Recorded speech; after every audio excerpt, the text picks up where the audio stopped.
By noon, the snow went from soft to glassy, throwing light back up into men's eyes until they squinted like they'd been slapped. Before we carry on, please hit the subscribe button to make my day, and let me know where you are watching from, and what's the time in the comments. The river, skin on it thin as onion, looked blind. Up on the cookhouse roof, the new bell hung fat and dark, its iron lip furring with rhyme. It hadn't spoken yet. That silence made Caleb Harlow itch. He told himself it was just a tool. Everything out here needed a purpose you could point to. Otherwise, men made up their own. "Line up," Caleb said. They did. A crooked file in the yard between the bunkhouse and the tack shed, men hunched into their coats, boots greasy with tallow and frost. The Irishman O'Rourke with a grin too big for the cold. The Quebec man, Lewis to some, Loop to others, dark eyes under a cap pulled low. 3 Iron Mountain brothers who moved like fence posts, square and stubborn. Josiah Black with a jaw like split granite and a peavy scar right under his ear. The runner boy with scabbed knuckles and a hat too long in the crown, looking for somewhere to park his hands so he wouldn't look like a child. Caleb drew out the pad. Green paper gone gray with glove sweat. The men called them timber tickets. The company called them time checks. They were the same thing. Bits of a man's life boiled down to chits he signed and handed back across a counter for beans, socks, and hope, marked up 3 ways to Sunday. Caleb had a rubber stamp with an elk skull the company thought was fine branding. He liked how the ink sank into the paper. Clean. Final. "Magda says stew at noon," O'Rourke said, breath steaming. "Bell don't ring, we just go by our bellies." "You go by me," Caleb said, flipping the top ticket, thumbing down the corner. "You go when I say." Magda's voice came out the cookhouse door like heat. "You ring that damn thing, I'll salt your coffee till your teeth shrivel." "Cook," Caleb said without turning. "You worry your pot." She made a sound that wasn't a word. The ladle thumped a pot. Men smiled into their collars as if they hadn't. The tickets went out. Palms came up, scarred and red as raw meat. Caleb didn't meet eyes when he didn't have to. A foreman's work wasn't in faces.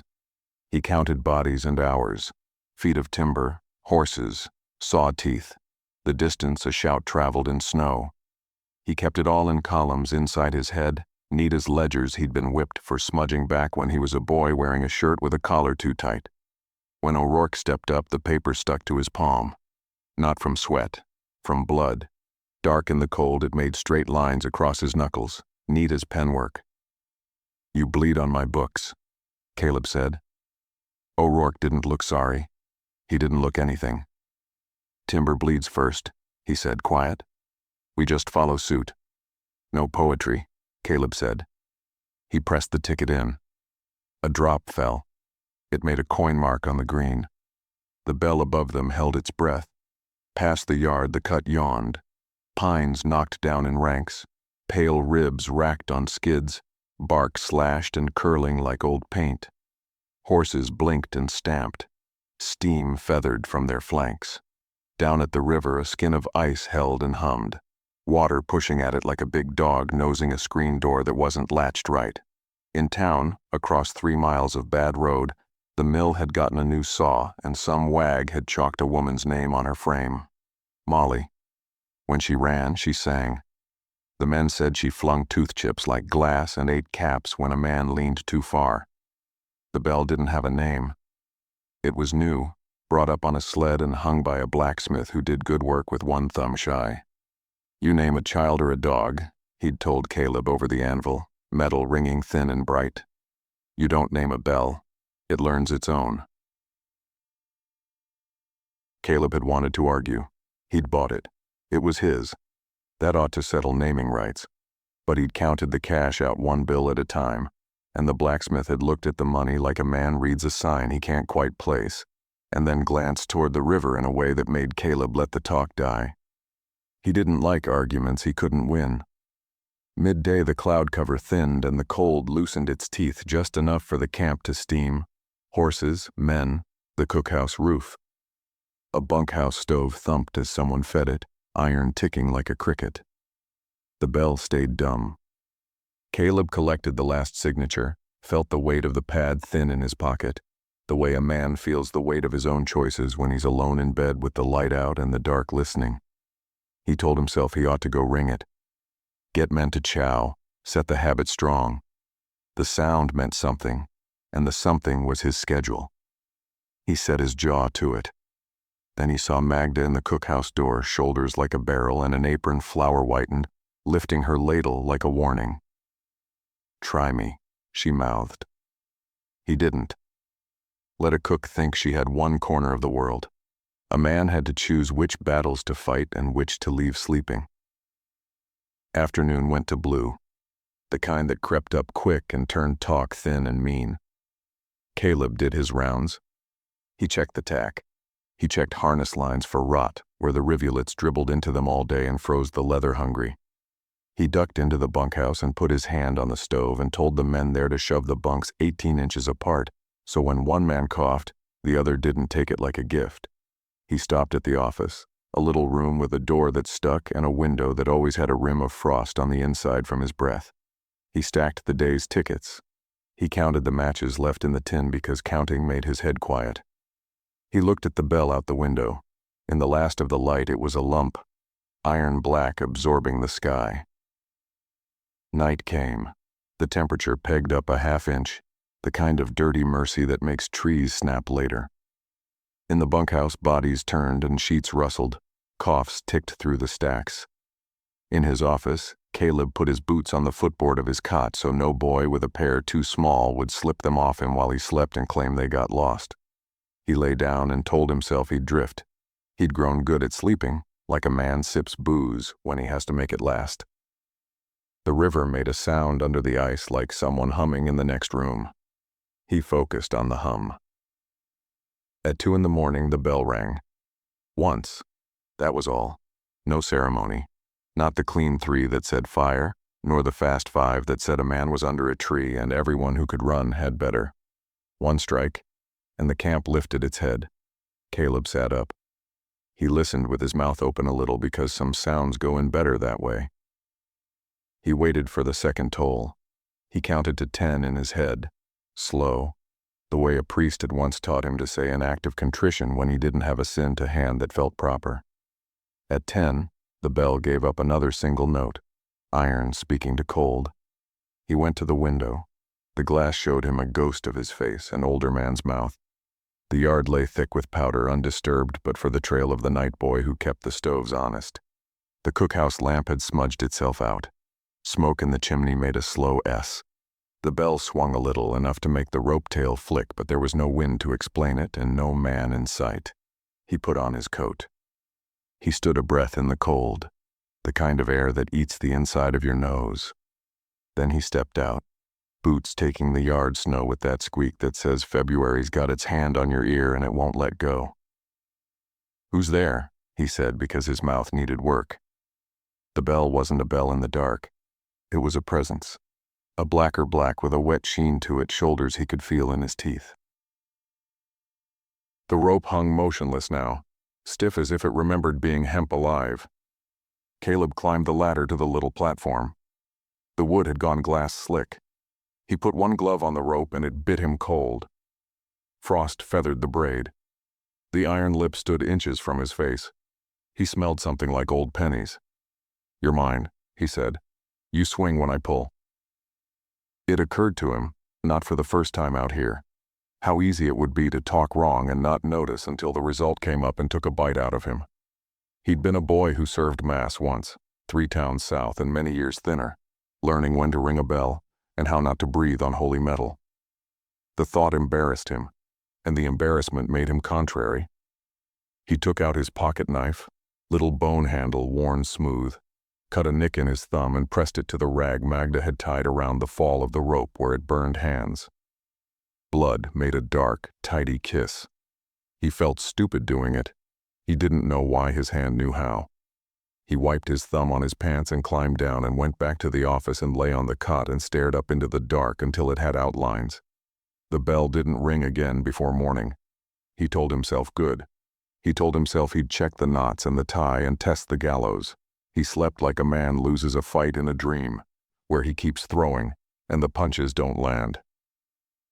Dawn came. Snow twitched off branches when the sun found them. Men shuffled toward the cookhouse because hunger is a compass and Magda was north. Caleb waited, then put a hand on the rope and gave it a pull because noon stew was one thing and morning coffee was another, and habit got set quickest when you didn't make a big deal of it. The bell's note spread clean and cold, iron against air. A good sound, strong. It went along the cut and through the trees and out toward the river. It came back a little slower, like it had learned something on the way and had to think about it. On the second ring, the sound had a shape to it. 2 humps, a vowel with meat, a consonant that clipped. He felt uneasy, as if someone had said his name from behind him, soft and too close. Men looked up with spoons in their hands. Magda's ladle hovered midair. No one said anything because no one wanted to be the fool to ask if a bell could talk. They ate. Work bit in. The cold made pine brittle as glass and fussy to drop without splitting. The horses sweated steam and then coated themselves in shining fur of ice. The runner boy lived in a perpetual jog, messages tucked in his cap like feathers. The company clerk in town sent a note up. Molly at the mill had a bearing running hot, and 2 men got a warning burn. Put water to it. You put a man down, the clerk's handwriting said in cramped lawyer script. Water cracks iron. The foreman sees to it this end. Caleb read the note, folded it neat, slid it into his pocket, and felt a little thrill that had nothing to do with men's safety and everything to do with being the point of the spear. He had been a boy under a strap once. He was not that boy here. By the second week, a rumor ran the camp like a stray dog runs a yard. Tail up, nose down, sometimes yelping, sometimes just trotting, letting men decide how much attention to pay. It came out of Loop's mouth the first time anyone noticed, though it had the feel of something older. A bell keeps what you tell it. He said it like he was confessing and didn't want the words to touch him. You put your mouth to it and say your name, the iron holds it. It don't forget, not till it rusts back to dirt. The bunkhouse gave that rumor a bed. Men spit when they walked under the bell, the old trick of leaving a piece of yourself behind as a decoy. They made pathways skirting the bell's drip line so careful it annoyed Caleb with the kink it put in the yard. He grabbed a teamster by the collar one morning and pinned him against the corner of the cookhouse, where the snow had melted and refroze into a slick. You scared of a shape? Caleb asked, nose an inch from the man's cheek. You're scared of the cleanest piece of iron in this camp? The teamster's grin looked brave and wasn't. I'm scared of anything that counts when I ain't looking. Caleb lifted his hand to smack the smile off the man's face. That would have been easy and felt good. He didn't do it. He pressed his palm against the man's chest instead, right where the ribs made a fence. It counts time, he said. Time's my job. You want to keep your job? Don't walk 12 extra feet to avoid my yard. He let him go. The man sidestepped the bell anyway. Things started to happen around it that Caleb's head didn't have a hook to hang. The rope got stiff in the cold, sure, but one noon he found it coiled different, with a loop tied that wasn't his knot. Magda swore on her mother's grave she hadn't touched it. The runner boy swore the same and looked offended, like someone had accused him of stealing communion bread. A horse spooked in the night and ran into the gallows and stopped dead, as if it had hit a wall you couldn't see. The river spoke more. Ice hummed at dawn. At dusk it popped like a far gun. In town, the company clerk wrote another note, more men with burns, and tucked in a line. Bishop says we are to keep the Sabbath. Men in my pew say they hear a bell Sunday afternoons. Caleb read the note and told himself the clerk ought to worry about his own bell. Work chewed. Work always did. Men bled in thin lines and in sheets. Josiah got his peavy hung in a knot and lost feel in 3 fingers for an hour. O'Rourke took a splinter in the meat of his thigh an inch long and 6 inches deep and laughed about it later, face white as milk. Loop stood on a log wrong and fell and came up with a black eye that made him look like somebody else for a week. Through it all, the bell rang at the times it should and once when it shouldn't. 2 in the morning again, like a polite cough you couldn't convince yourself you'd imagined. Caleb took to standing at the window some nights, watching to see if the rope moved without a hand. He hated himself for the superstitious itch that had moved in under his coat. He hated more that he had started dreaming a sound with 2 syllables in it. In the morning, he told himself terror is a shape you can pick up and put down. Then he put it down and found it back in his pocket by noon. The runner boy, who did not seem to grow no matter how many biscuits Magda sneaked into his hand, started sleeping with his hat on, tickets and notes pinned inside like a secret. Caleb watched him run. He tried to remember himself at that age. He failed. His memories of boyhood all smelled like chalk dust, choir candles, and fear under the tongue. His mother had said his name in a way that meant stop, and in a way that meant home. Neither name fit him here. On a Sunday when the wind lay down merciful and the snow squeaked underfoot like a mouse, an old Ojibwe woman came up the river path with a sack on her back and a face like smoke. She traded a bag of dried berries and a roll of woven birch bark for flour, salt, and Magda's idea of charity, a heel of bacon, and a sermon about keeping warm. The woman didn't look at the bell. She stood near enough to feel its shade and refused its existence. Caleb felt that like a judgment in his marrow. "You want anything else?" he asked, because he had a human itch to be useful in places where he didn't have jurisdiction. She squinted at him like he was far away and said a word that made his mouth want to shape it and fail. She said something else, slower. Magda, with her hands on her hips, translated in a way that made sense in the mouth and not on the page. "She says the river's hungry, says it likes to eat names, says be stingy with yours." "Not much of a feast for it here," Caleb said. "I go by Harlow." The old woman made a face that could have been a smile and could have been the memory of one. She tapped the bell's gallows with a finger, barely a touch. The bell didn't sound, not to the ear.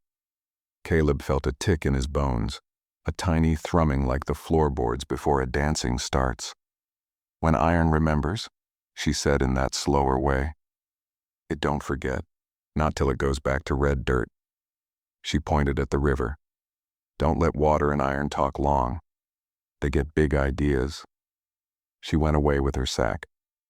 Caleb had Magda tell him the words again when the woman was gone. He said the bell word back to himself that night, a syllable like a fish slapping the surface, and hated that his mouth made it easy. He shut the office door as if there was weather between him and the yard. On a morning after that, with the light flat and mean, the bell said something when he rang it and he heard it. Not just shape this time, not just 2 humps. He heard letters inside that sound. He heard them arrange and almost make a name. Not Harlow, not the name he used to the men, something old and raw and not for the woods. Magda's hand closed on his wrist as he stood with the rope. "It's saying you," she said, low, like a woman in a church who doesn't want the baby to wake. He laughed because that was a thing you did in the face of odd. The laugh sounded like a cough. "You hearing your soup, Magda? You ought to clean the carbon out of your ears." "It's saying you," she said again. "Not the name you use here. The one a mother uses when she means it." The rope burned a little under his palm where the rag had taken his blood. He looked at the place and saw a darker smear that hadn't been there yesterday. He told himself it was oil. He told himself the blacksmith who'd made the bell had told a story like men do to make the world interesting and less cruel. He told himself a lot of things. None of them settled. Snow came in a soft swoop after that, thick as wool and clean. Men worked quiet, heads bent, the way you do when it's you and the task and the weather decides to leave you alone for a day. In that hush, talk felt loud. Even the river seemed to make itself small to fit the world. Near dusk, O'Rourke came up to Caleb by the gallows and put his hand flat to the iron as if testing a horse that might kick. He didn't look at Caleb when he spoke. "You ever say your name into a thing and wish you hadn't?" Caleb wanted to say he wouldn't lower himself to talk nonsense. He wanted to say what he always said when a man drifted toward a feeling. Keep your hands on your tools and your head on straight. He didn't. He found himself asking, "You did?" O'Rourke's mouth went crooked. I said mine into the belly of a ship once. Thought it might carry it further than I ever got. That ship pulled me across a lake that wanted my bones. I don't say into iron anymore." "Then don't loiter by it," Caleb said, too sharp, because he didn't like sharing and uneasy. O'Rourke touched the iron again, a small dare to himself. "Feels like a church bell that forgot what for," he said. "Feels like it hears more than it gives back." That night, 2 in the morning again. One clean strike. Caleb sat up already angry, as if the sound had reached back into his sleep and told his heart to start in the red. He went out into the hard cold and climbed the gallows and put his palm flat on the iron, not caring if it bit him with frost. It hummed. Not a sound you could point to, a feeling you couldn't shake off. He leaned in, put his lips near the rim like a boy near confession, and said, in a voice he'd forgotten was his, "You don't know me." The bell didn't answer. His breath made a ghost between him and the iron. He could smell himself. Sweat, leather, the clean cold. Back in the office, he wrote a list of men and horses and ticks on a scrap he'd shred later, just to see the lines make sense. His hand shook once, and he set the pencil down and went to the stove and opened it, and watched the coals for a long time. Feeling dumb, or you afraid of your own tools burn in the back of his throat?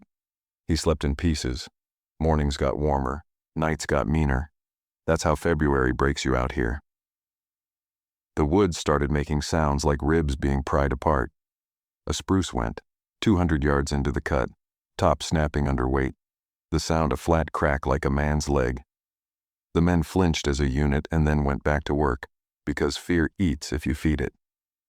The company clerk's wife sent a pie in a tin out with a teamster, the kind of kindness that costs less than it looks, and keeps a woman upright through her own long winter.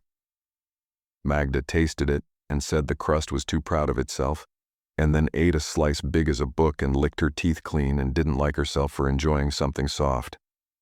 The clerk's note with the pie said Molly had snapped a tooth, and they'd replaced it, and the new tooth had a shine they all admired. He added a line about Sunday bells and left it there like a stone in the bottom of a stew pot. In that week, during a noon that didn't feel like a noon, light flinty, air rough as a rasp, the bell spoke again for itself. No hand on the rope, no wind. Men were in the yard because stew was a draw, and stew with a chunk of clerk's wife pie after would make a man believe in any god who provided it. The bell swung an inch. The clapper kissed iron once. The sound wasn't loud.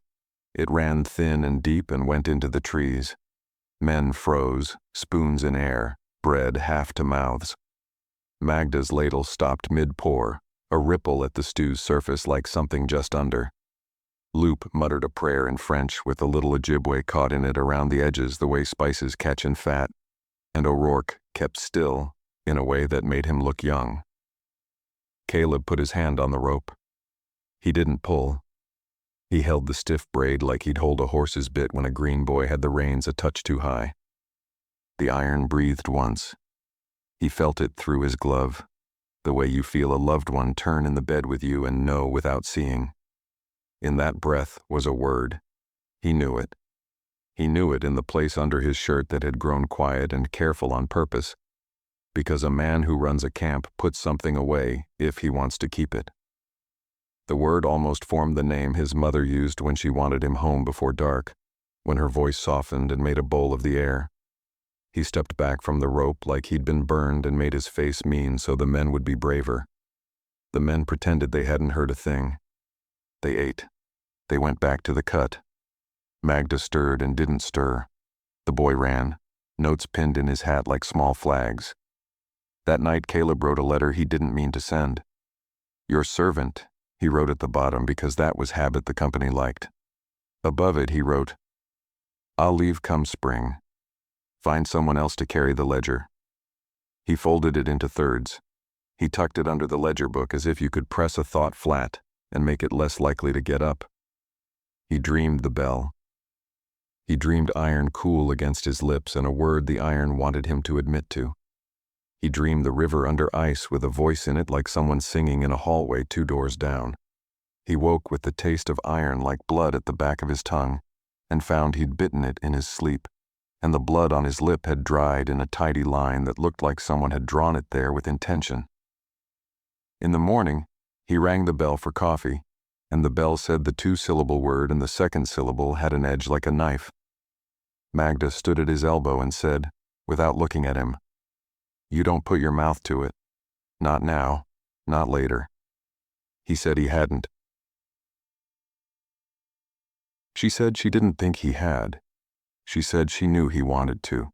She said if he did, the iron would take what he gave and not give a thing back he wanted. She knew this the way you know the smell of snow. That afternoon, the men moved a string of logs down the skid road to the river, the team straining and the wood squeaking as if it remembered what standing tall had felt like and didn't like the new arrangement. The runner boy tripped and went down and slid under the log bunk and came up laughing out of fear, cheeks red and thin chest hitching.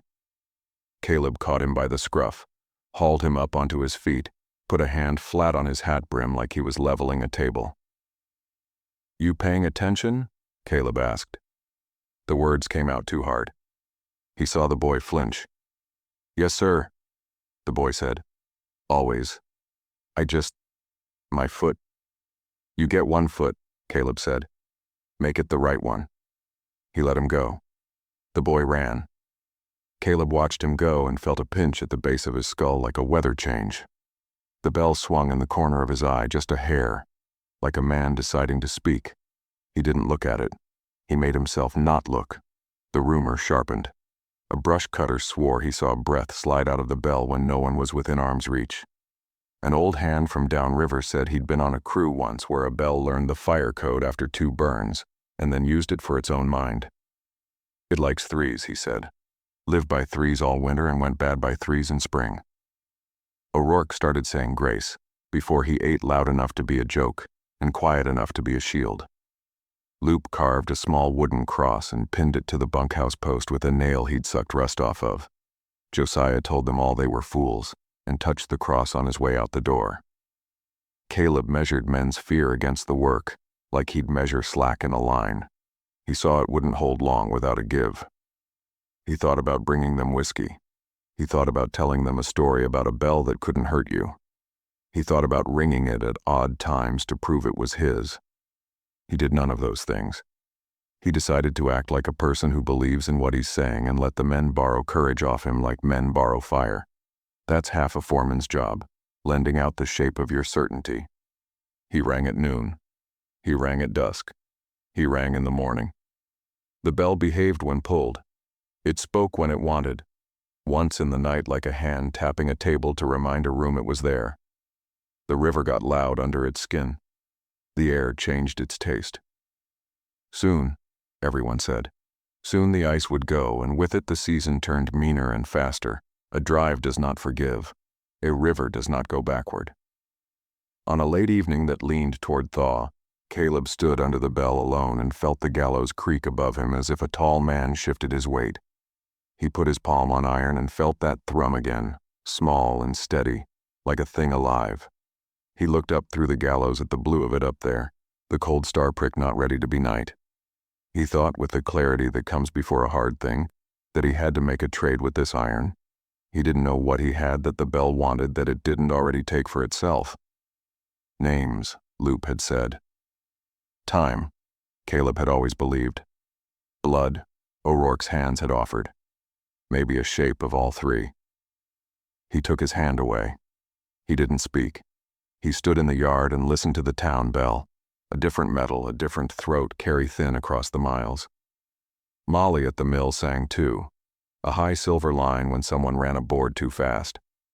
He felt like the world was a choir he could hear now when he'd been deaf to it before. He didn't want that music. He wanted a job he could do without hearing things back. Snow creaked. The gallows sighed. Caleb Harlow went to bed with his boots on the footboard like always and told himself one more week and the ice would let go and they'd be onto something he understood. Water and wood and men trying not to go under. In the dark, the bell breathed his name the way a mother says it when she means come home. He didn't get up. He didn't answer. He knew, without knowing why, that the next time the river spoke up, really spoke up, it would want payment in a language he'd been pretending he'd forgotten how to speak. The first real thaw didn't announce itself so much as show up in the way the trees breathed, sap waking like a slow animal, and the bark easing its grip with little ticks a man could feel in his teeth. Snow went sugary on top by noon and locked up again by dusk, which is the kind of weather that makes a careful man hurry and a hurrying man dead. Downriver, the ice turned from honest white to a tired gray, as if it had decided to be water again but didn't want to work too hard at it. Caleb Harlow wore the thaw like a stone in his boot, always there, always insisting on attention he didn't have to spare. He took count of peavies and cant hooks and wedges and fresh handles. He counted the horse's ribs with his eyes, and he counted how many times the bell spoke when no one asked. Twice in a week, it gave a single iron breath at 2 a.m, a patient sound that threaded the bunkhouse and settled in men's lungs like a draft they didn't want to admit to. By day, he kept the rope honest and the schedule tighter. By night, he lay on the cot with his boots propped where no boy could walk off with them and listen to the river mumble under its scab, hearing in it the plain arithmetic of a drive.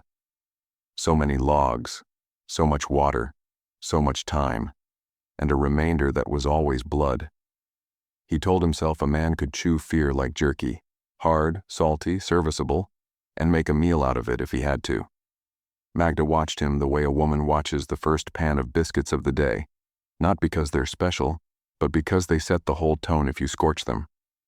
She salted her stew like she meant it, and salted her words when she had to, and she refused, outright refused, to let him ring the bell for noon unless a tree was on fire or a man was under one. "Don't wake it to do your talking," she said, and he didn't have to ask what the it was.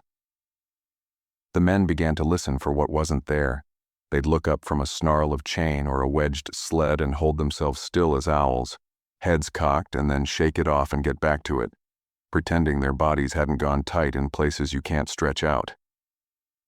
O'Rourke kept a joke in his mouth like a plug of tobacco and spat it when necessary, and Loop kept his eyes on the corners of things like truth was a mouse and he might catch it if he didn't blink. On a Sunday that seemed gentler than it had any right to be, an old wind-shined Ojibwe woman came again by the river track with a sack of year's-end odds, and the kind of stare that makes your better self show up, whether you're ready for inspection or not. She traded birch bark rolled tight as a priest's scroll for salt, flour, and the end of a bacon side, and she wouldn't so much as glance at the bell as she passed its shadow. "Names are a rope," she said in a phrase Magda pulled across into English, and then another phrase that sat in the mouth like water on the tongue, round and reluctant to be swallowed. The word that meant the call that brings a thing in from the edges. Caleb put that word in his pocket without liking himself for having a pocket that fit it.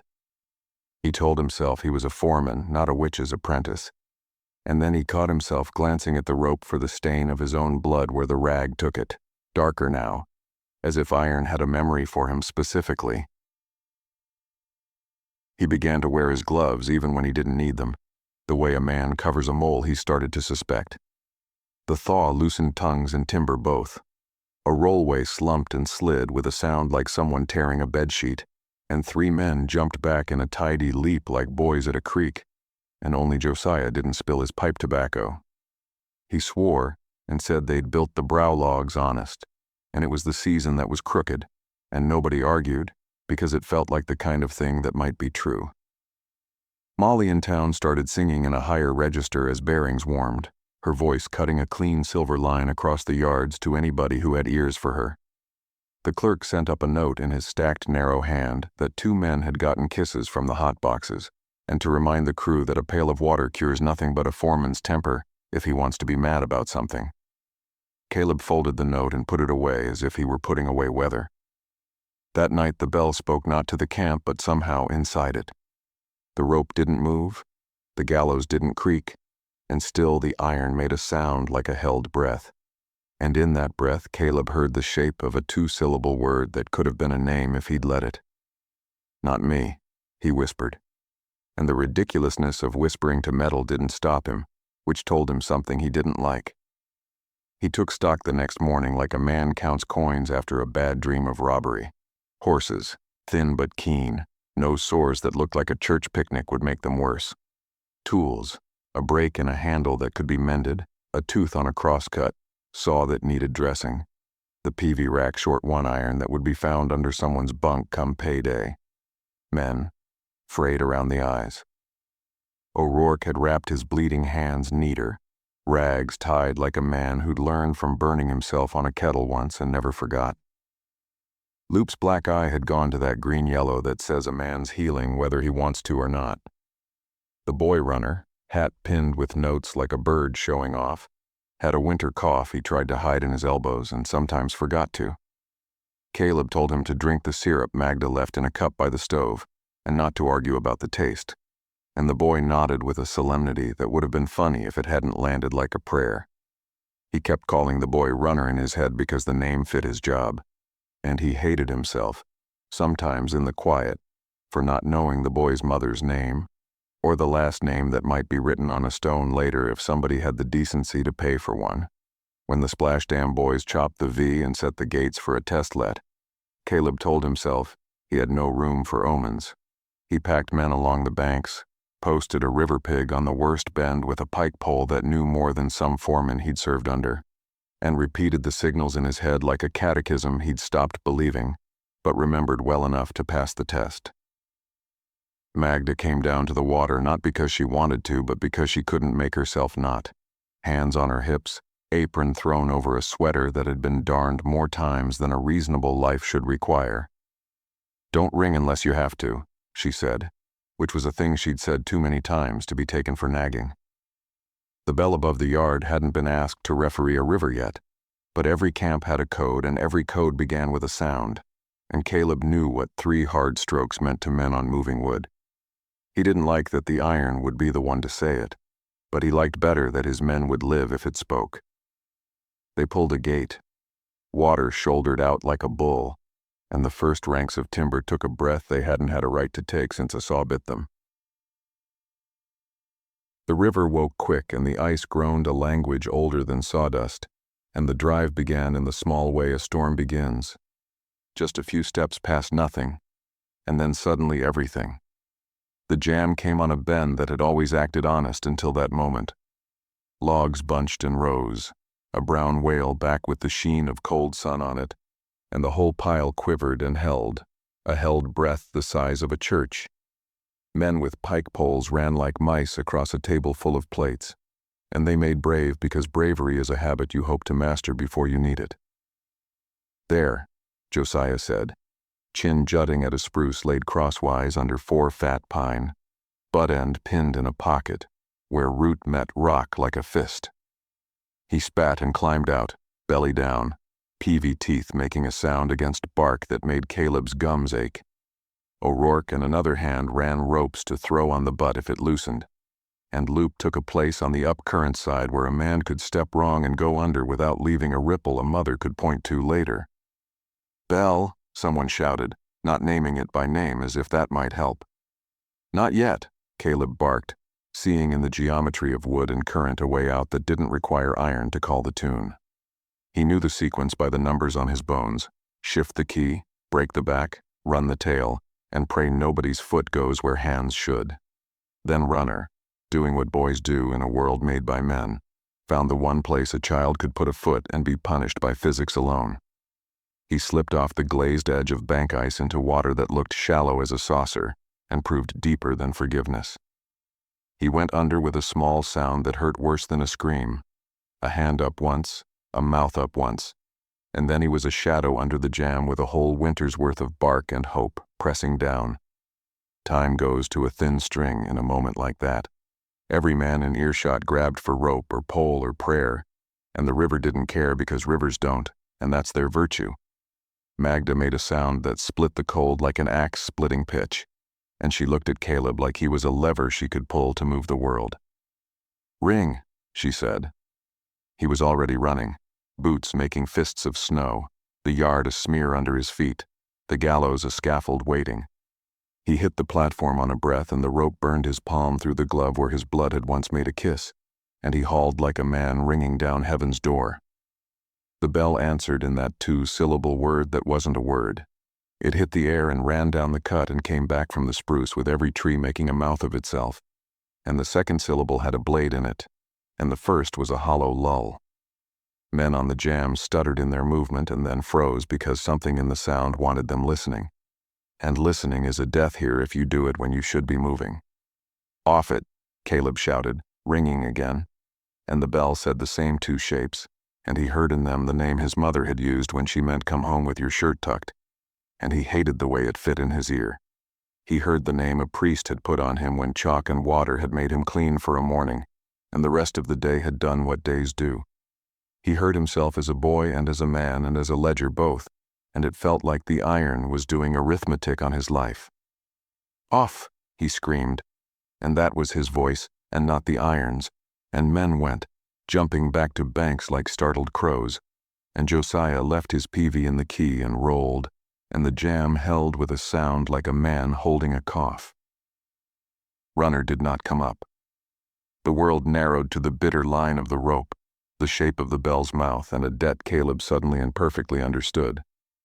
He took the ticket pad from his coat pocket, the elk skull stamping neat on green paper, the tidy C. Harlow on the edge, and for the first time in his life he wrote his other name where a man's would sign.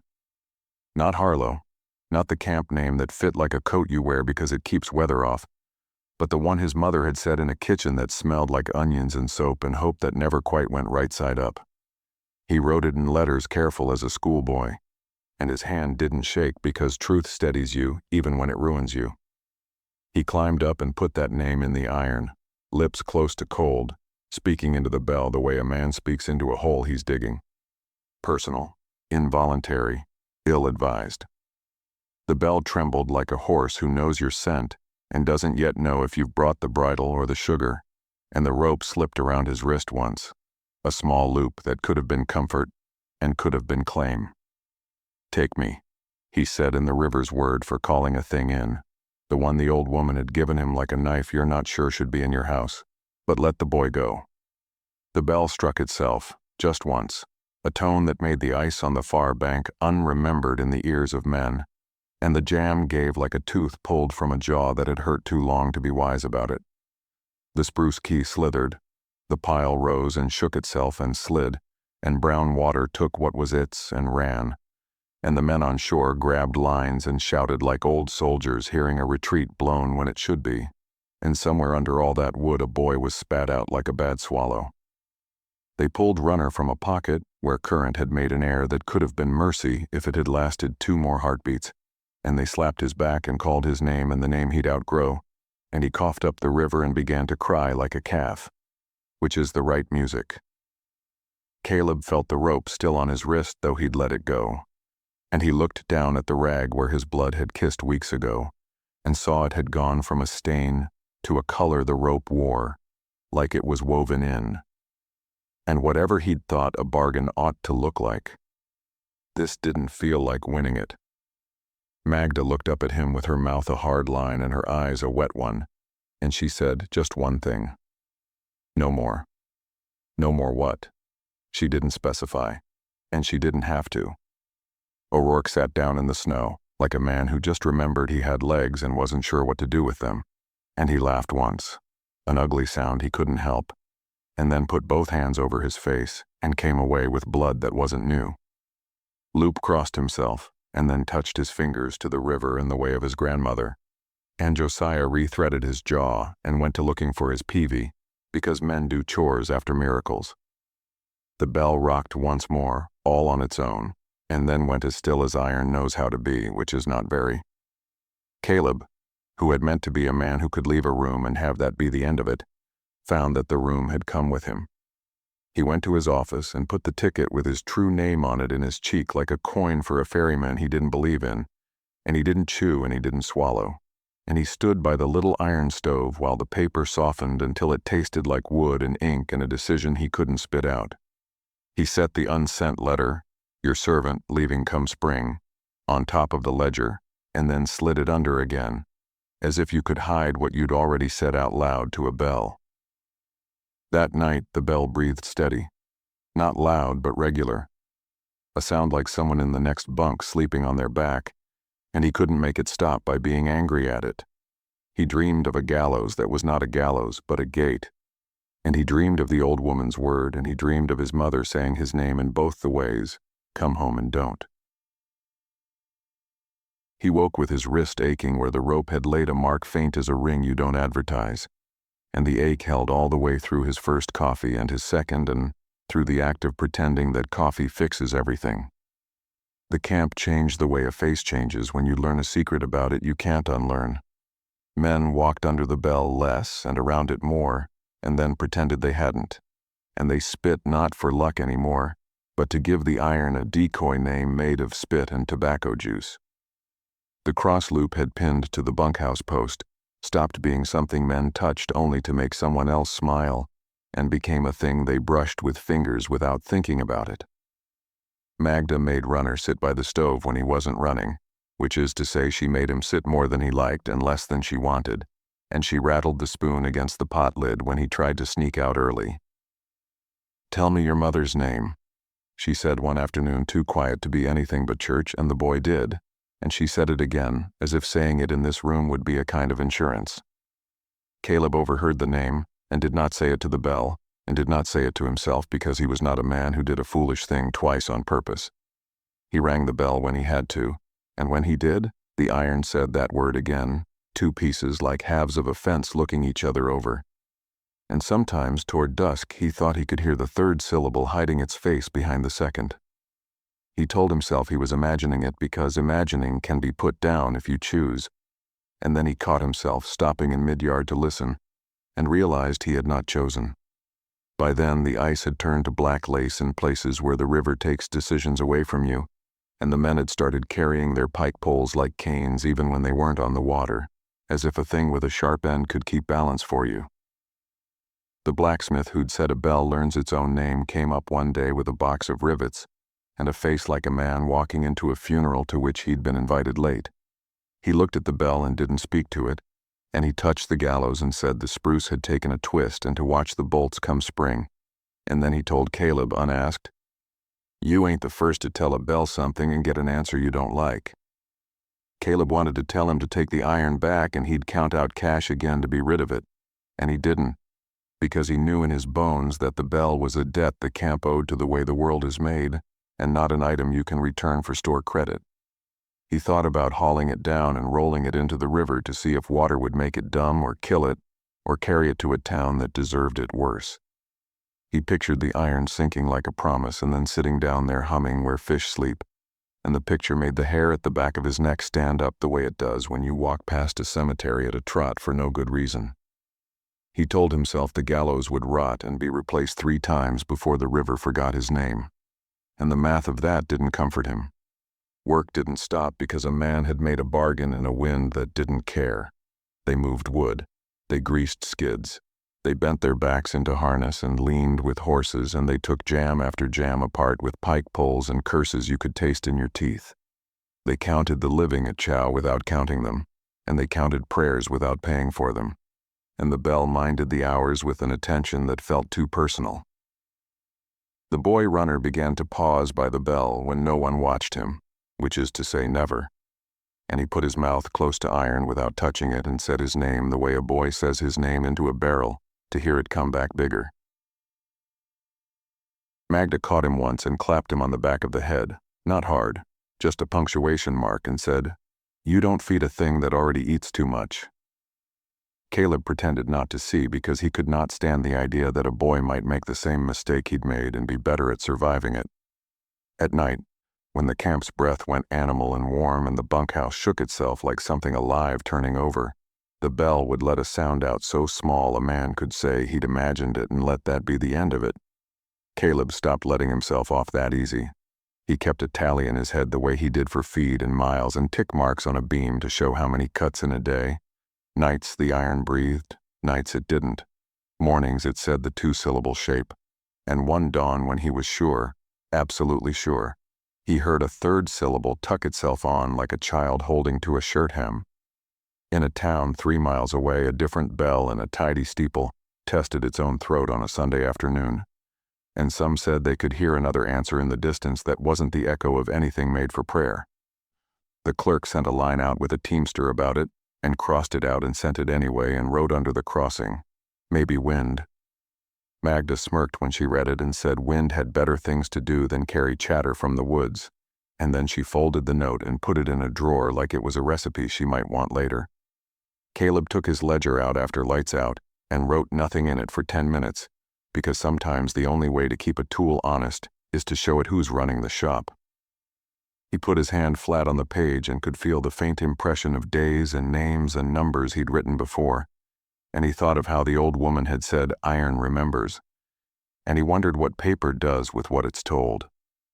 He closed the book and watched the door for a while like a man expecting something to arrive who doesn't want to admit he is.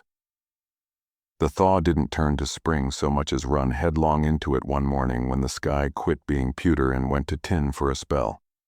Ice went black and elegant and failed in sheets that looked rich until they broke like cheap glass, and the river changed from a stubborn old man to something young and dangerous.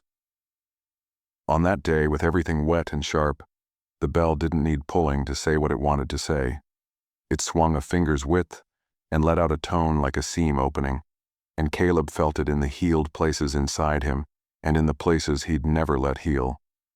He went under it and stood there like a man under a tree that might drop a limb, unsure whether it would be shade or widowmaker. He put his wrist up so the rope could see the ring it had marked there, and he said, not loudly, "You have what you came for." The iron didn't answer in a way a man could take to a judge. But the next jam broke easy, and the next after that, and men started saying the river had gotten kind without saying why, as if kindness were a trick of sun and not a debt being paid in a currency no one liked the look of. Caleb didn't correct them because he didn't believe in picking fights with Hope when Hope wanted to do a little work for once. He began to write his name, both of them, the camp one and the kitchen one, on scraps and burn them in the stove like a man pays old debts with small coins, so they don't clink in the pocket. Magda caught him once and said nothing, which is when words do their best work. He thought about letters he'd never sent and conversations he'd never had and a mother who would have put both hands on either side of his face and said, "For God's sake, child, stop making bargains about your bones." He looked at Runner sometimes and felt a push in his chest that had nothing to do with being noble and everything to do with being tired of counting costs at the back end of things. He taught the boy to tie knots that wouldn't slip, and to walk a log the way you walk a moral. Look where it's going, not where your feet are, and keep your hands low. He made the boy say his name to him 3 times in a row one day, and then didn't repeat it into anything metal for a week, which is the kind of foolish superstition a man calls prudence when it makes him feel better. By the end of Phase 2's run of thaw, the camp had accepted the bell the way a body accepts a scar. Tender to the touch and part of you whether or not you sign papers acknowledging the fact. Caleb's wrist looked like a promise and felt like a shackle some mornings and like a wedding band others, and he resented both interpretations equally.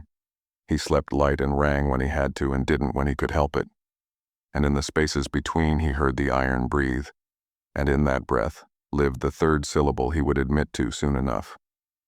The morning the river quit pretending, dawn came up thin and bright, ice turning to lace and then to knives under the first hour of sun. Men stepped careful because a thaw like that makes saints hurry and fools immortal for half a second before they ain't. From the cookhouse, steam and coffee went out in a breath, and above the roof the bell wore a clean halo of frost like it had slept well and had plans. Caleb Harlow counted what could be counted, and then some, turning tools in his hands like cards he meant to deal square. And he told himself today the arithmetic would hold. He did the numbers of gates and flow, of rollways and brow logs, of men and the toes they'd still have if the Lord was lazy, and he said all the sums twice in his head to keep the fear from crowding the margins. When he glanced at the rope, the rag where his blood had once kissed it looked sunk in, as if the stain had never been a visitor but a thread woven at the mill. Magda stirred stew with the authority of a woman who has seen a storm twice, and fed both versions, and she planted herself where she could see the gallows out of the corner of her eye, without admitting she was keeping watch.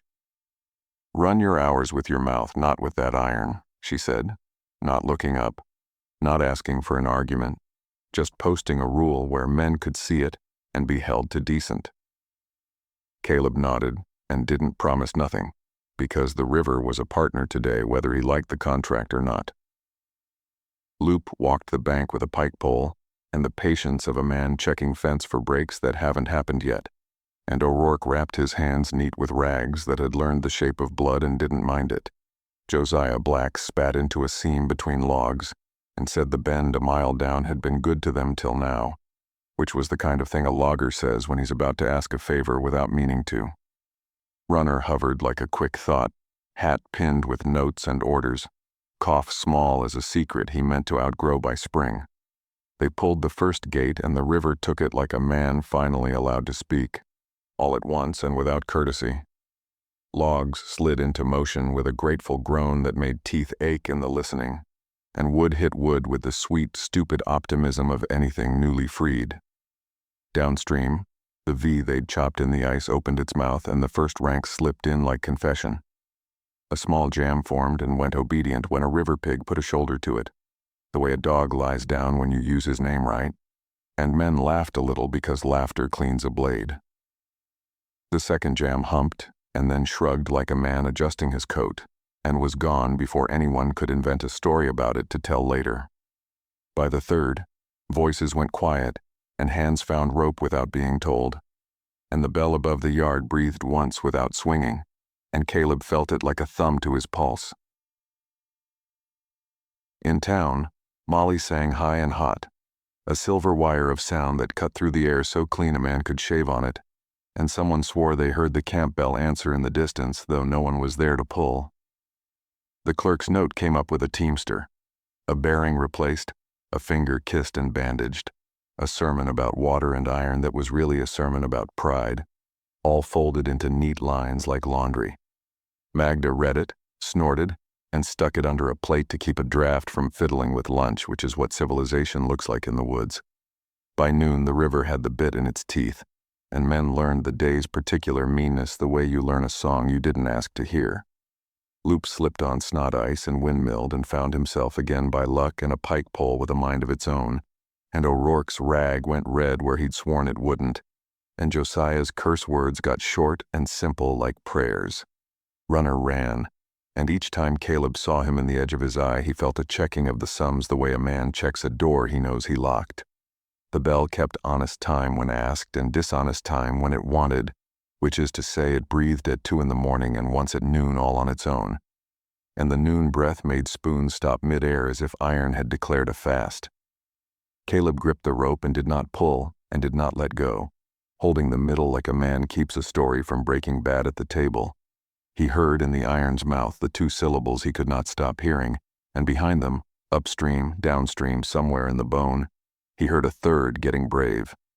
The blacksmith came with a box of rivets and a face like he had seen a ghost he'd made, and he tapped the gallows and said something about twist and weather and bolts wanting checking, words like nails you drive because that's what you can do.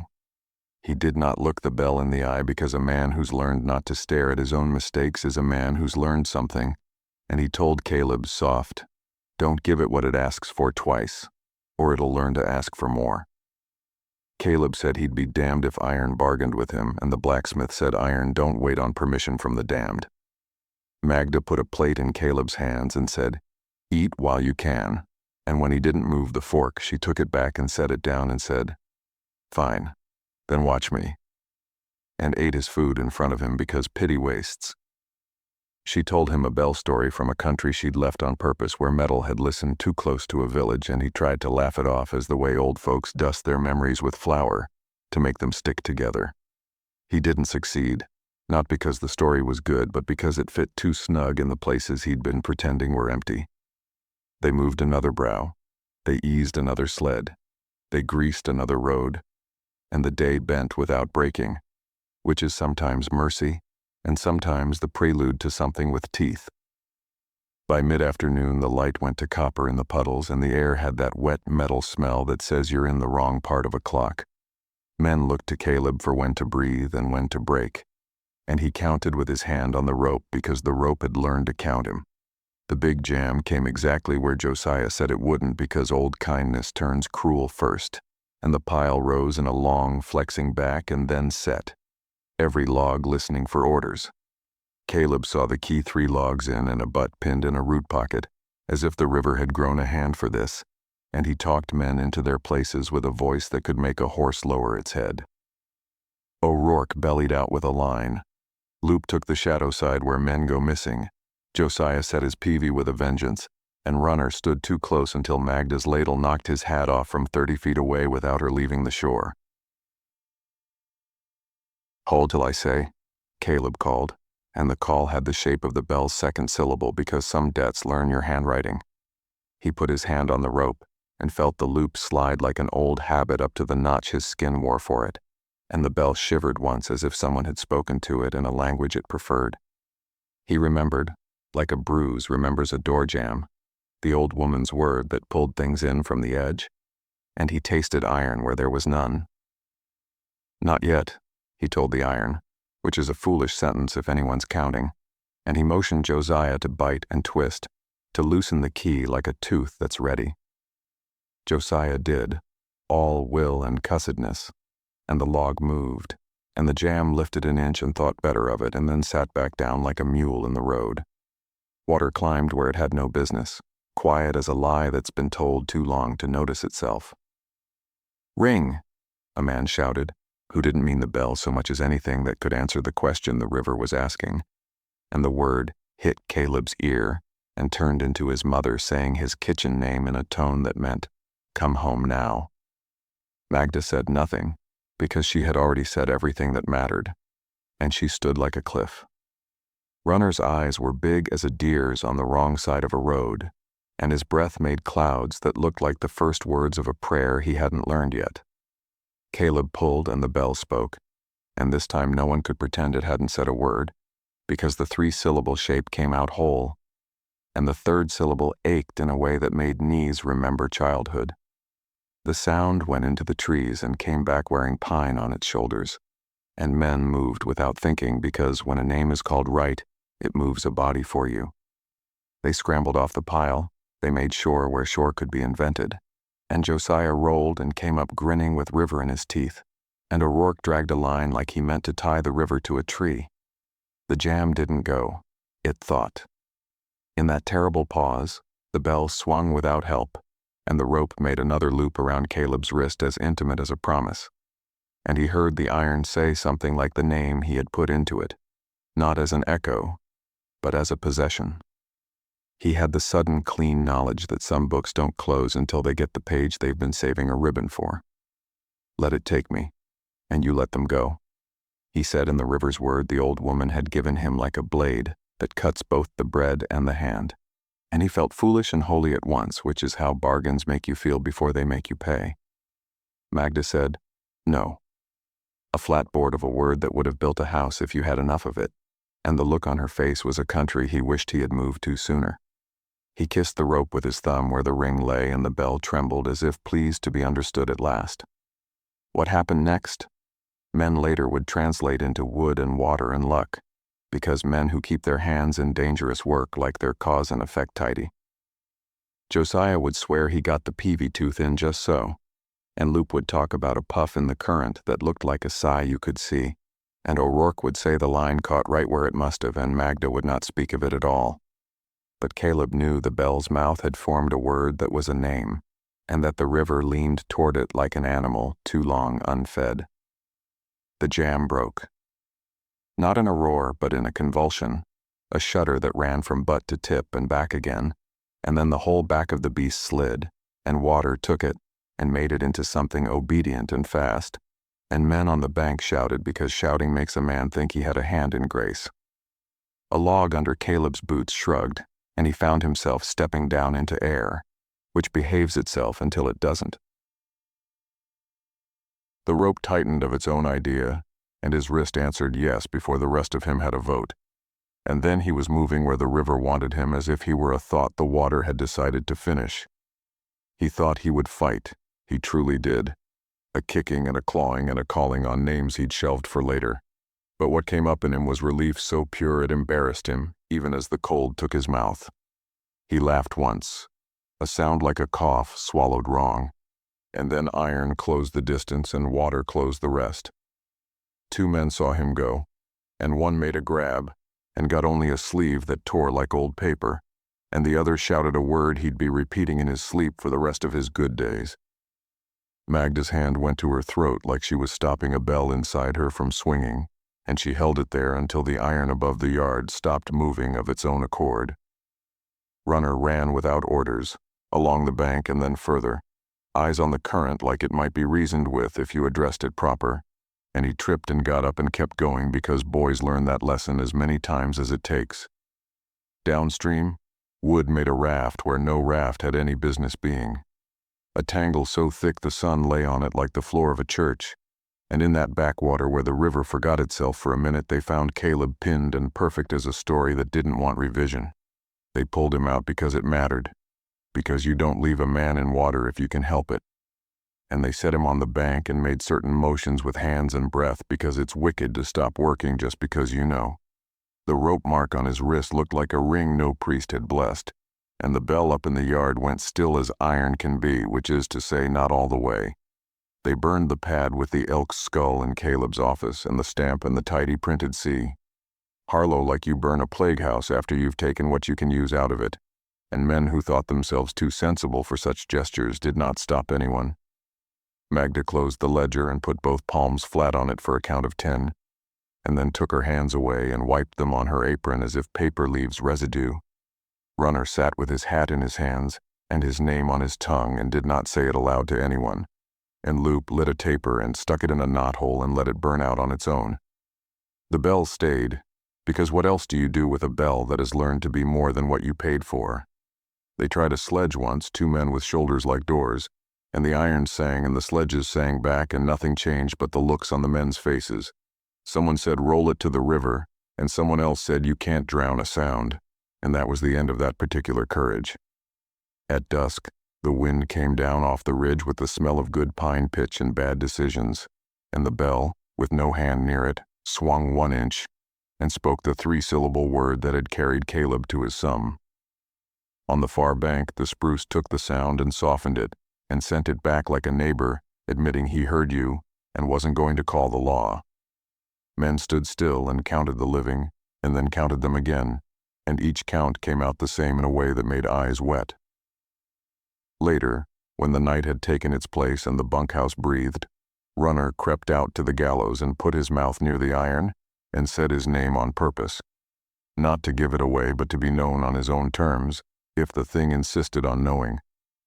Magda watched from the shadow and did not stop him because sometimes teaching is letting a boy do a foolishness carefully so he learns the shape of it and how not to cut himself next time.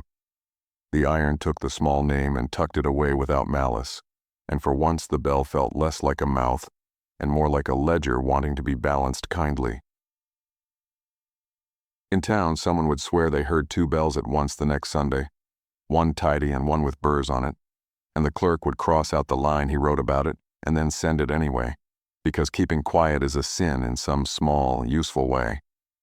Molly sang true through it all and took 3 fingertips off a boy who leaned where he shouldn't, and the mill boss said something folksy that meant, be more careful, and then went home to sleep like a man who has stacked his worries neat.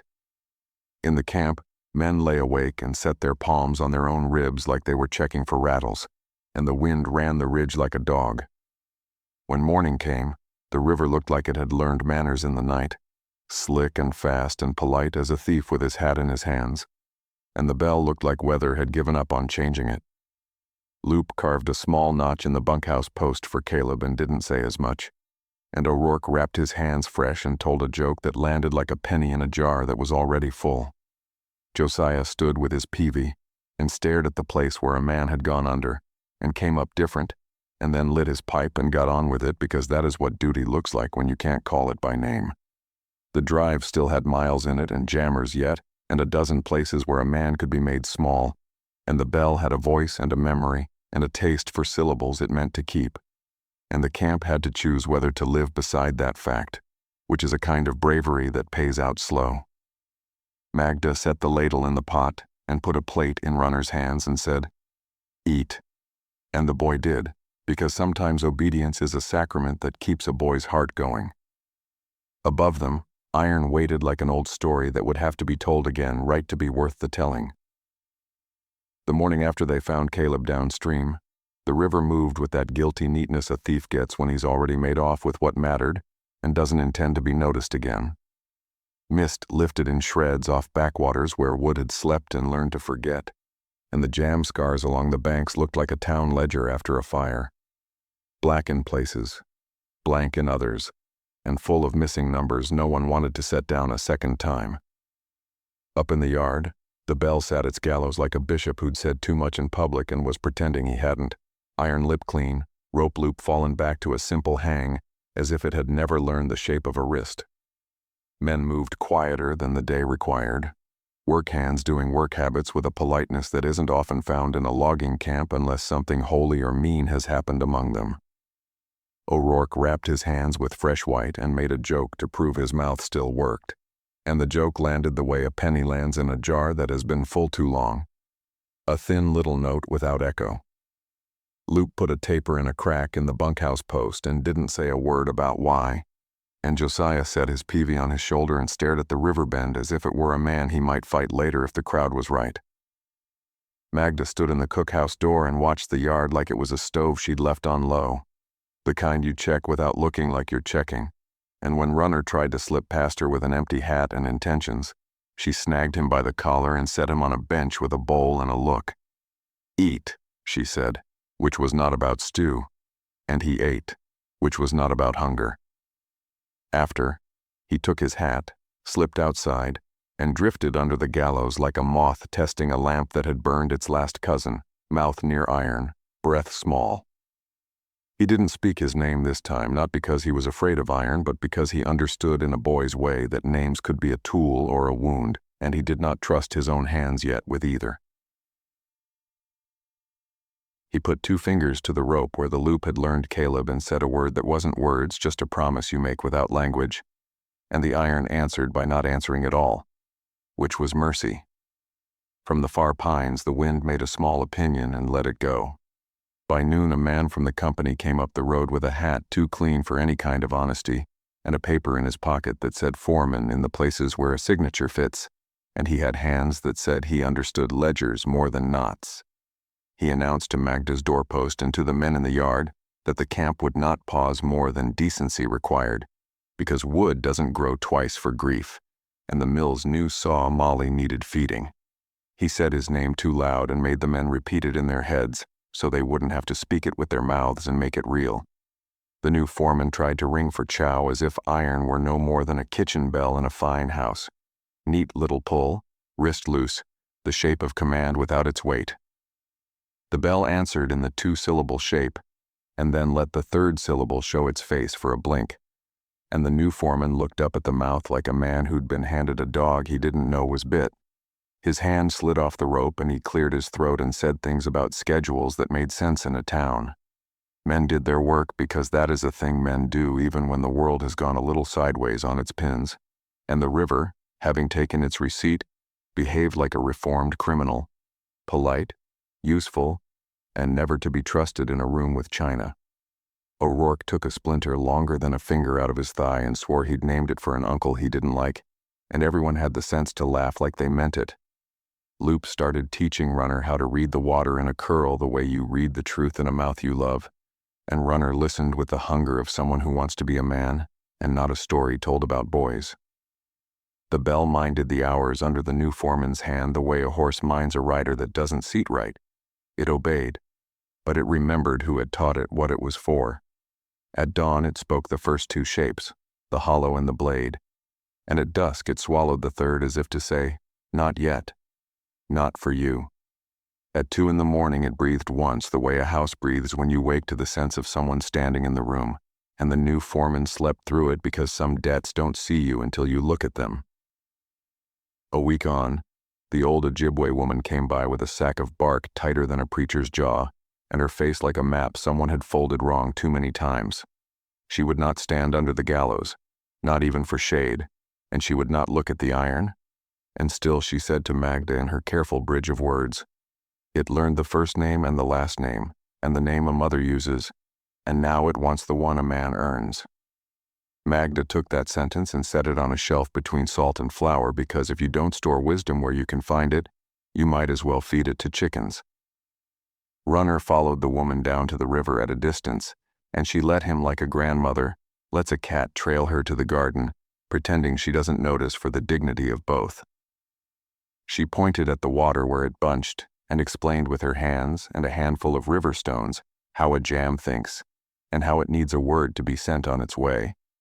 And he leaned forward with his mouth open the littlest bit, learning.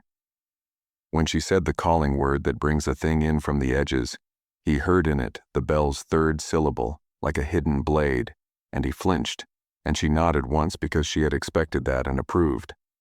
Names travel, she said, tapping his chest, and then the ground, then the iron still far behind them. Don't give one away you will want later unless you've already decided what you're buying with it, Magda translated, and Runner kept the translation under his tongue like a mint he wasn't ready to eat. The woman went on, leaving tracks that filled with melt as soon as she lifted her foot, which is how wisdom arrives and leaves when you've got work to do. Spring fattened itself on thaw, and the drive stretched like a back that had been bent too long, and the camp moved through days that felt like work and not like penance, which was both relief and warning. The new foreman learned the trail and the faces and pretended he didn't feel the iron watching, and the iron pretended it didn't mind the pretending, which is how truces get made between men and what they don't understand.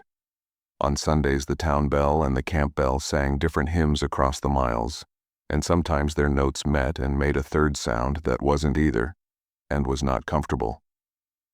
Molly in town took 2 brims and a fingertip, and the mill boss said what bosses say about care and schedules, and he slept well, because his sums come out in money and not in names.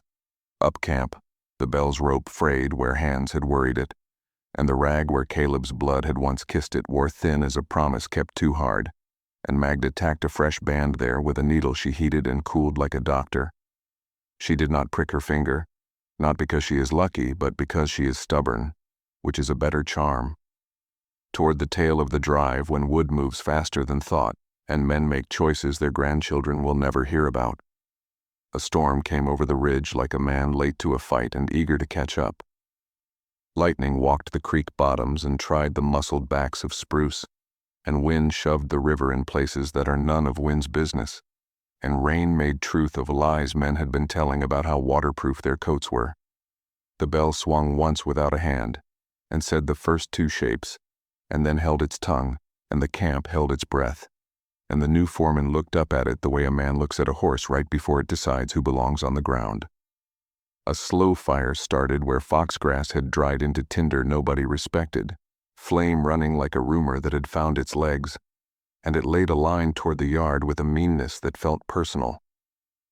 Men grabbed shovels and wet sacks and the few green boughs that do the work if you work them, and everyone knew that if the gallows or the cookhouse went, the summer would carry that loss like a limp. Runner saw the tongue of it licking in the ditch by the scaler's shed, and he ran for the bell with a certainty that was older than he was and newer than his last meal. The new foreman shouted, "Don't ring, unnecessary code," and Runner's hand was already on the rope because boys who are going to be men don't wait for permission when they finally know their job. He didn't pull like Caleb had, all weight and bargain and prayer. He pulled like a caller on a river picks exactly the rhythm that moves the herd and no other. And the bell gave the 3-syllable word whole and clean for the first time since the river took its due. The first syllable drew men from the far edges. The second set their feet in the right places without the need for any man to say so. And the third held their spines straight as if someone had laid a hand gently there and told them they belonged. Men moved in a pattern that had been waiting in them like a tune they had almost learned drunk, and now played sober, quick, and right. Buckets ran, sacks slapped, lines formed and broke where they should, and fire, which is proud and lazy both, decided it had better places to be and took itself off to sulk in the willows. Magda stood in the doorway with her ladle like a standard for an army, and when she lowered it, the camp let out the breath it had held for a season and a day. The new foreman kept his face the way a man keeps a hat on in a wind, tight and expressionless. But he did not put his hand to the rope after that without glancing where Runner stood. Later, privately, in the office where paper lies to men that it is enough, he told the boy to mind the code and the hours and the rules and all the other furniture of order, and Runner nodded with the grave courtesy of someone who has already learned the real rules elsewhere. Magda, cleaning a stove that did not need cleaning, said to the doorjamb, "The bell speaks to who speaks its name proper." And the doorjamb did not disagree. There came, not long after, a second storm of a different sort. A dry wind, a hot argument, a rollway built too proud and stacked too high because pride is a currency out here that often passes as skill. Men shouted, logs shifted, gravity remembered itself, and what had been an elegant wall of industry became a cascade that could have been a sermon if anyone had wanted to listen. In the thin slice of time when deciding is the only thing, Runner pulled the rope and did not ask, and the bell answered, not with the noon or the dawn, but with the call that moves bodies up and out and safe. Some said later they had heard the bell say a name inside that third syllable, and some said they had heard their own, and some said they had heard the name of the camp the way a place names itself to those who've bled into it, and all agreed that no one died on account of the wood that day. O'Rourke sat down after and cried into his hands without shame, because there wasn't any left to worry about where it mattered. Loop drew a little cross on the rollway with a coal, and then wiped it away with his palm because he felt foolish and holy both, which was correct. Word got to town as word does, crosswise and in tune, and the mill boss came up with shoes wrong for mud and asked the new foreman how he'd handled the code and the hours and the iron, and the new foreman said, "By the book," and Magda laughed, which is a sound that can mean a dozen things at once. The boss asked Runner what he'd pulled, and the boy said, "The right one." And the boss didn't like that answer, and liked it anyway, because the end of the story cost him less than it might have. Molly sang that afternoon like a praise choir and took no fingers, which the boss chalked up to his management and everyone else chalked up to the fact that the universe is sometimes briefly in a mood to be kind. As spring tipped into the kind of summer that makes men feel like they might live a long time, if they can just get the sap out from under their nails, the bell settled into a new habit that belonged to Runner as much as to iron. When he pulled, it spoke. When others did, it minded the hour and no more. And in the gap between those facts, a quiet respect grew that made even the new foreman stand a little aside when the rope needed a hand. The loop that had learned Caleb didn't try Runner on like a ring. It lay flat and well-behaved and only rose when called, which is how love should work and seldom does. One night, when the moon was a busted plate and the river moved with the contentment of a tired dog at the foot of a bed, Runner climbed the gallows alone and put his ear to iron, not to be strange, but to be certain. In the skin of the bell he heard the echo not of voices trapped, but of names balanced. A ledger kept that did not count in dollars or hours, but in the simple arithmetic of called and answered. He said his name, the boy one and the man one he had chosen for himself, and he said the camps, and he said the old river word the woman had taught him, and the iron returned to him a shape that felt like a hand on your shoulder. When you're making a decision you already know is right. Magda watched from the shadow the way a woman watches a child finish a chore he didn't believe he could, and she let herself sit on the step, which she did not do often, and let the night settle on her like flour. "Foreman," she said into the dark, not to Runner, not to the new man with the paper, but to the position itself, to the job that eats spines and gives back a hard kind of grace, and the bell breathed in a way that said it had heard. In that breath the three-syllable name wore no blade, and the ache at the end felt less like loss and more like a tether you tie to what you intend to keep. By harvest, talk in town had made a legend as talk will, sanding off splinters until a story sits comfortable on a shelf. Some said the bell had a saint's name and would ring itself when sin was near. Some said a devil's and that iron and water had married in it. Some said the foreman had fed it his soul and it burped. In camp, nobody printed what they knew because it didn't need letters. They just listened when Runner pulled and did work that kept men living, which is how truth keeps its boots on. Before the first snow of the next year, the blacksmith came again, thumb short and wiser than the last time in the way a man gets when he's had to listen to his own work talk back at him. He checked the bolts and the brace, and set a new washer where the gallows had started to learn a curve that wouldn't help anybody, and he stood quiet under the lip as if he were at a grave he respected. Runner asked him if a bell needed a name printed on it to know itself, and the blacksmith said, "A good bell knows, and a bad one don't care," and the iron did not disagree. The first Sunday of that winter, the town bell rang out a hymn and the camp bell waited, gentle, until the last note had gone, and then it gave 3 even strokes that said, not prayer, not chow, not fire, but here. Men in their bunks turned on their sides and let the sound run through their ribs, and some thought of Caleb like a sore that heals into weather, and some thought of their own first names as boys, and some thought of nothing at all and just slept easier for once. Magda hung the ladle on its nail and didn't check the stove again before bed, and in the dark, Runner's hand found the notch in the rope where the loop would lie if it ever needed to again, and it didn't. After enough seasons, the spruce gallows would need replacing, and then replacing again, and each time the bell would be lifted on block and tackle with men standing around in hats they didn't intend to ruin, and someone would always say be careful like it mattered to iron. The river would do what rivers do, take and give when it is lazy enough to forget it shouldn't, and the drive would go as it has always gone, with names added to the long list of the living and the short list of the lost. Through it, the bell would keep what it keeps: hours, warnings, bargains. Men have the gall to make and the courage to pay, and the 3-syllable name that belongs to the camp like a birthright no clerk can stamp. If you stand on a clear day where the ridge stares back at itself and the wind remembers what it is, and you lay your ear to the iron without asking it for anything, you can hear what Runner hears. It isn't words, not in any language that sells you flour or absolves you of anything, but you can tell the first syllable is the size of the woods, and the second is the shape of a command that keeps men breathing, and the third has your name in it if you've earned a place in the count. That is what the bell keeps, and that is what the foreman, one gone down river and one grown up from a boy with a hat full of notes, learned to say back. The mill's sign in town still reads, "Molly sings true," and she does, with a hunger that is honest about its teeth, and men step back from her throat because they like their fingers where God put them.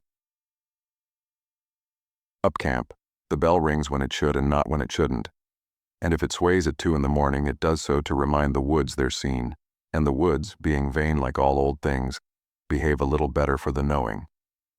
Magda says grace loud enough that even a stubborn iron might catch a word or two, and Runner signs the tickets neat, both names when the moment deserves it, and burns the scraps the way you burn a kindness you don't intend to pawn. Some tools eat time and some eat names, and every camp has to decide how to feed them without starving what's human. The foreman learned the bell's name, and the bell, being no fool, learned his and the camp's and the boys who ran fast enough to grow into the job, and between all those knowing, a ledger that isn't paper, got reconciled as much as such things ever do in a place that calls men by their first names at the end. Stand close. If you're the kind that listens and you'll hear it, and if you're the kind that counts, you'll stop for a second and let the sound count you back.